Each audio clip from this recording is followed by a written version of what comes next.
The period of the kingdoms of Israel and their leaders, known as the First Temple period, was a period of great highs and also a period of lows, with a steady decline leading to the destruction of the temple and the Babylonian exile. This is what we will look at today in our third part of the second crash course of Jewish history, Jewish kingship. After King Solomon, the kingdom of Israel was split into two, into the northern kingdom of Israel and the southern kingdom of Judah. Solomon's son and one of his generals got into a civil war, and the 10 tribes were divided in the north. King Jeroboam put guards along the border so Jews could not go up to Jerusalem for the holidays, set up his own altar in Tel Dan at the furthest extremity away from the area of Judah, and each one had their own set of kings throughout the next 500 years. At times they would ally together, and at times there would be civil war between them.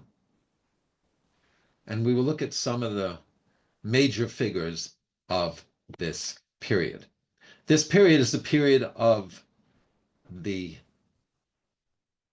prophets, the Nevi'im, the second part of the Tanakh, of the Jewish Bible, of the Torah, the Tanakh as we call it, Torah, Nevi'im, Ketubim, and also the Ketubim, the writings, will be through this period. On the left, you have the timeline of where each of these books fits in, and we're looking at, as we see here, the First Temple period, approximately 1020 to 570. And this will be beginning with the Book of Kings, which has a chronology of the whole period, as does Chronicles.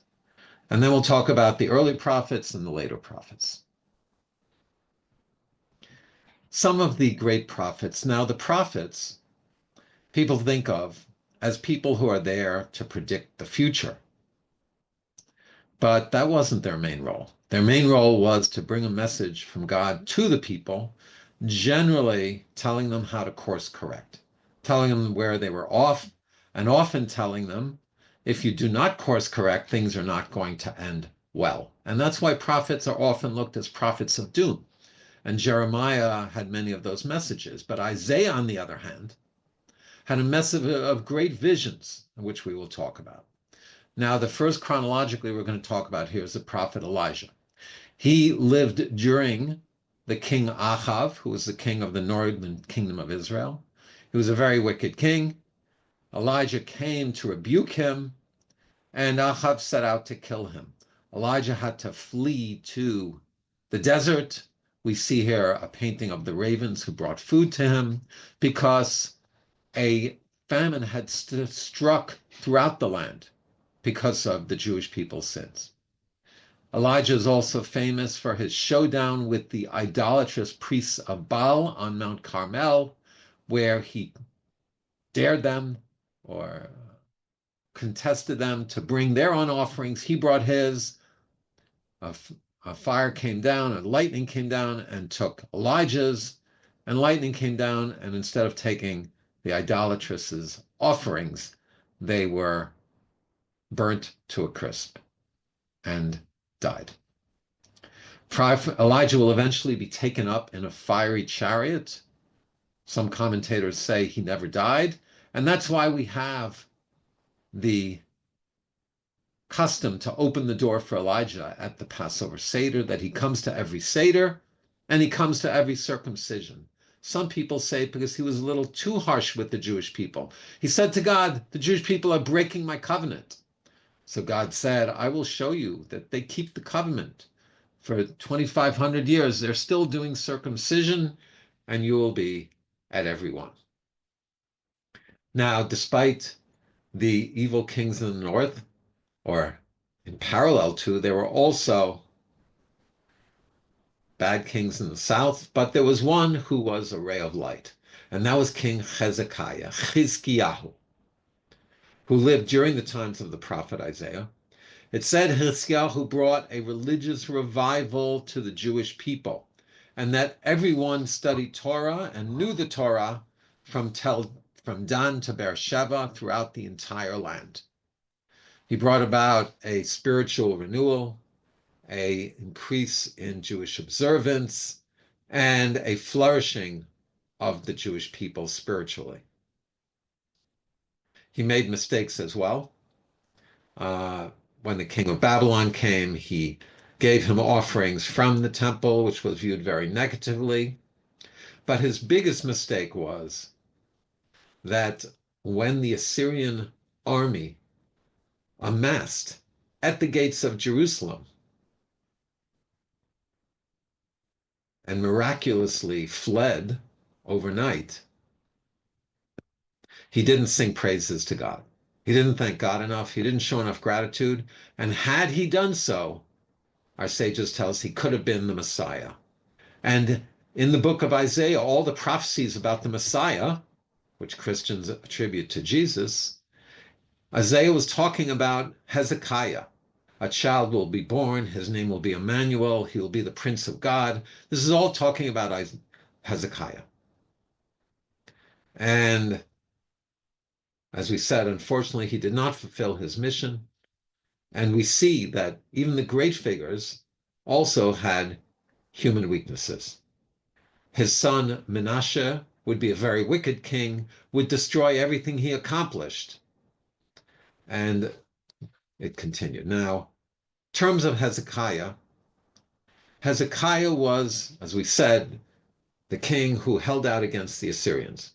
The Assyrians came from the north. They conquered all of the Galilee and the northern kingdom of Israel, and eventually would take the 10 northern tribes away into exile, and that is called the 10 lost tribes. And where were they brought to? They were brought to Babylon, but perhaps even further, because there are reports of Hebrew tribes, Israelite tribes, most notably in northeast India, the tribe of Manasseh, who have rejoined the Jewish people, have converted because we cannot trace their line, and thousands of them have come to Israel already.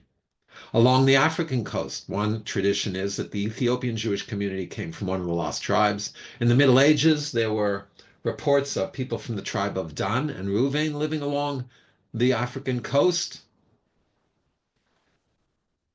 but we don't have any direct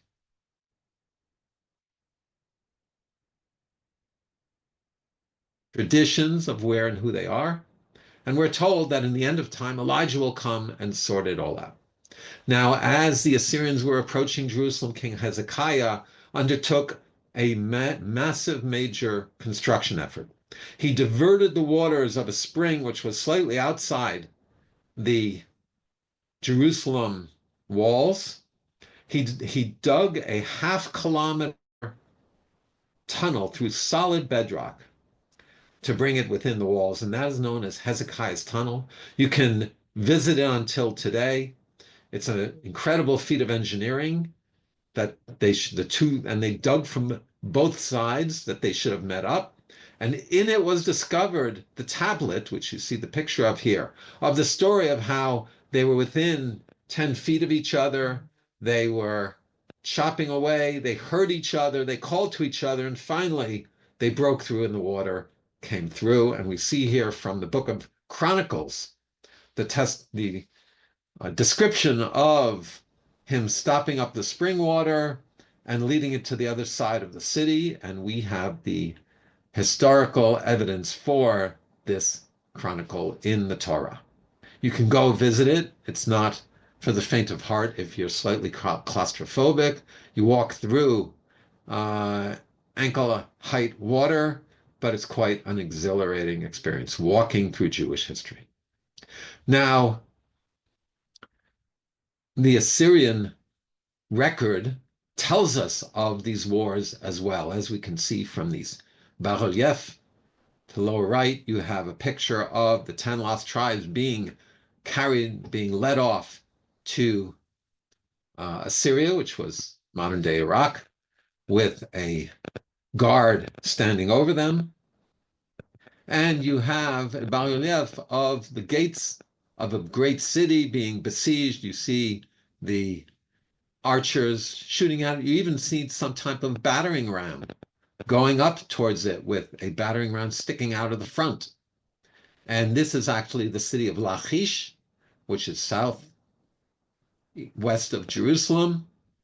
And as we said, Jerusalem and the tribe of Judea survived. This was in the year 720 BCE. Now, some of the other historical finds from this period. If you would ask, what is the oldest copy of the Torah that we have? So originally it was called the Stalingrad Codex, which went back to about the 9th century. In the last 100 years, they found the Dead Sea Scrolls, which go back another 500 years to about 100 BCE, and we'll talk about them next week. But we have a piece of text from the Torah that is dated to the 6th or 7th century BCE, right the period we're talking about. The text we have is from a silver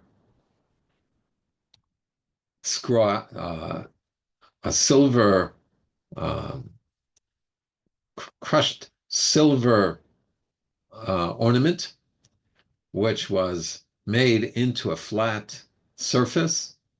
The text from Numbers, which is the blessing that the Kohanim give to the Jewish people, is written upon it in biblical script, as we can see here, which we talked about is slightly different than the script we use. But many of the words have been made out, and clearly together it forms the blessing that is still said every morning in synagogue in Israel by the Kohanim, by the priests to the Jewish people. And here you see that blessing and the text of the Torah going back 2,500 years. The other incredible historical find, which exists, is an unbelievable piece of biblical history as well. And these are seals of S-E-A-L, seals which were used to either stamp a document or stamp wax to verify documents. And the seals found were those that are found in the Torah itself, in the Tanakh, in the books of prophets. The seal of Natan Melech from the book of Kings, you see on the left, was found within the last 5 years in the city of David. And these other two seals as well of Yehukal ben Shlamiah and Gedaliah ben Pashur were found in the city of David. And we see from the book of Jeremiah, they're for the people that imprisoned Jeremiah. Unbelievable find. Now, tragically, here we have the Babylonian exile. The Jewish people continued to sin. Jeremiah told them, do not rely upon your ally Egypt to save you from the Babylonians. Their superpower ally did not come through, and lessons to be learned from history. And the tragic destruction of the temple. And it's hard to understand the tragedy of it because the people didn't even know whether Judaism would continue. They had lived with the temple for 500 years. It was the center of worship. And how could that be? Jeremiah told them, do not worry. I've received a prophecy that in 70 years the people will be brought back. And his actions backed his words. He bought real estate, which is a good strategic move anyway, buy low, sell high. He took the deed and buried it in the ground and said, this is how much I believe I'm investing in the future of the land of Israel. And sure enough, 70 years later, we'll talk about how we begin to come back. Now, The Psalm 137 talks about this exile, the famous words put into many songs, by the rivers of Babylon, where we sat down and we wept and we thought of Zion, and our captives made us sing. But we said, how can we sing a song to God? And then the famous statement, if I forget you, Jerusalem, let my right hand lose its cunning, and let my tongue stick to its palate, if I don't keep you, Jerusalem, in my memory. This is the verse said by grooms to this day at Jewish weddings, right before they break the glass and say Mazel Tov. So here you have it, right from the book of Psalms. And the picture here of the Jewish people being led off into Babylon. Now, Babylon was a great empire, and there are some other prophets who emerged within that setting, notably the prophet Daniel, the famous story of Daniel in the lion's den. He was brought up in the court of Belshazzar, who sought out the best and brightest and raised these children in his court, Daniel being one of them. The other advisors turned on him, and that's how he was thrown into a pit, because he prayed to his God, and the advisors made a law that you had to pray to the many gods. Daniel stuck his ground and put his life on the line and was miraculously saved. He told Belshazzar, the writing is on the wall, your kingdom will not continue. And sure enough, the Medes conquer the Babylonians, with Darius the Mede taking over, and then the Persians conquer the Medes and form the Persian Mede Empire. And one of the first Persian kings, King Cyrus Koresh, changed the policy of displacing peoples off their native lands and allowed them to resettle. And most notably, and probably because of the Jewish courtiers in his court, like Daniel, he even helped sponsor the return of the Jews to Zion. Now, during this period as well, is the story of Purim. What happened was that the local populations objected vehemently to the Jews rebuilding their temple and returning. Sound familiar? Once again, history repeats itself. And the building stopped. And then you had the next king, Xerxes, Ahasuerus in Persian, and Xerxes in Greek. He's extensively cited in the Greek history as well. And Ahasuerus allowed Haman, the wicked viceroy, to arise. He made a plot to destroy the Jewish people, and Esther, who had been taken forcibly through a beauty pageant to be the king's wife, to be the queen, intervened and saved the Jewish people. And that is the story of Esther set in this setting. Now, what's amazing, if we look at the historical record, is that we don't have the story of Haman exactly, but we'll see the picture of Xerxes. But the palace, it says at the beginning of the Megillat Esther, that there were a 180-day party that the king threw. And then the last week, it was for the entire people. Now, if you look at the palace here, you will see 30-meter tall columns, 100-foot ceilings, 30 of these columns in a gigantic hall, which could hold tens of thousands of people for a banquet. The opulence of the Persian Empire. This is the palace in Persepolis, which is an exact copy of the palace in Shushan described in the book of Esther. And we even have, from the ruins, a map, we have a layout of each of the rooms described in the book of Esther. The throne room, the king's inner chamber, the garden where Haman ran out to, where the king ran out to after Esther accused Haman. Unbelievable finds. And here you see on the right, the bas-relief of Xerxes himself. Esther tells Mordecai when he tells her to intervene, if I go into the king and he doesn't extend his scepter, I will die. And here you see Xerxes sitting on his throne with his scepter.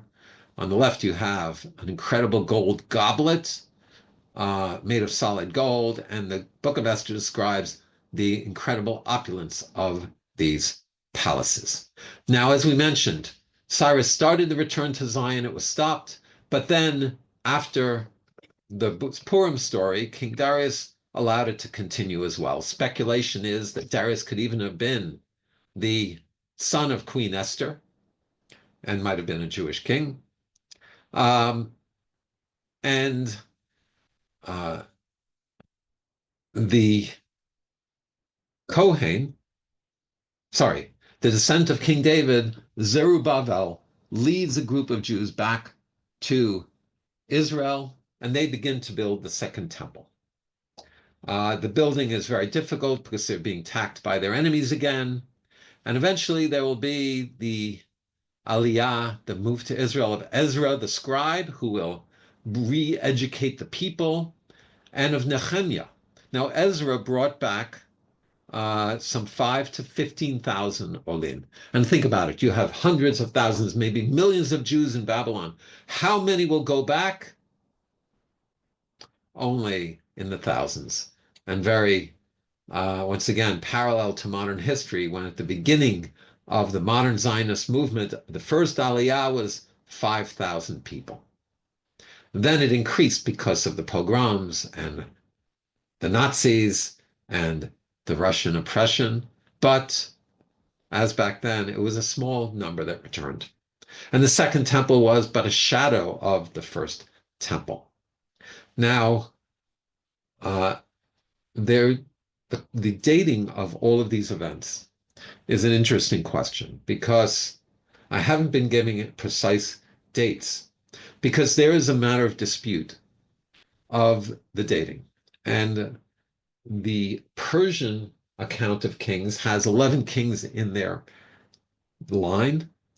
The traditional Jewish description of these events in the Talmud and in the sources have 6.